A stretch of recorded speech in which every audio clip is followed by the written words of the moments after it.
Reef DVMs today, coming at you with an update on the Dream Tank. Some people have been asking for more details than what we have on our website.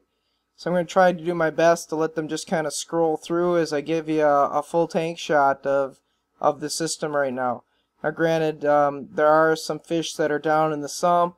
There are some in the quarantine tank. We've got, basically some coral down in the sump. We've got some in the quarantine tank. We've got a ton of live rock down there. So this is kind of just the main display shot here. And as you can see, things are really doing well. Livestock's doing well. The only thing we lost was a diamondback goby since we've started this system, which I believe was probably like a year and a half ago at this point, maybe a year and 3/4. So it's pretty good for only losing that. Moderate amounts of growth in certain things, particularly in the zinnias category. Large amount of growth in the frog spawn, the hammer corals, the Montipora, the cauliflower coral, even the bird's nest is taking off. Good coloration, particularly with the Zeovit products when it comes to the Acan families down towards the bottom left of the tank. And we're having some really good colors show up in the urchins, which is really nice. And a lot of rich green and red mushrooms. And I give a lot of credit to the little bit of supplementation here and there and the good salt from Tropic Marin. The system overall is growing and doing well. Probably the biggest headache we've had is we get some hair algae here or there growing. We try our best to just physically remove it.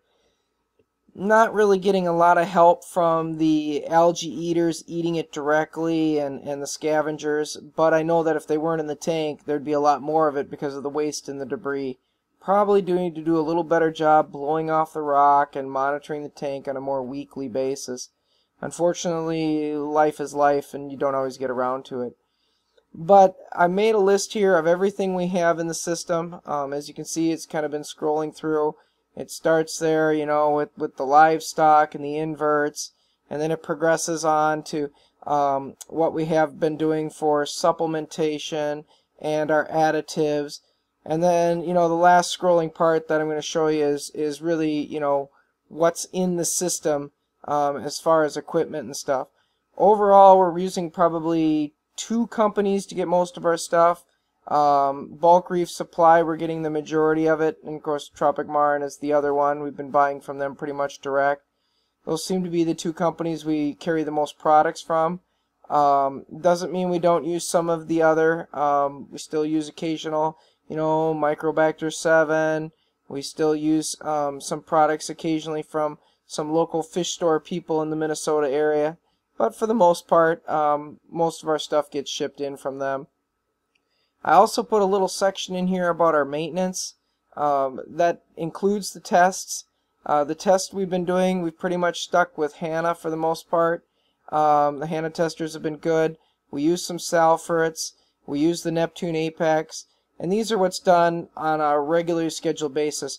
The one I didn't list is we are sending water out once a month to Triton Labs to confirm things and get a bearing on some other factors.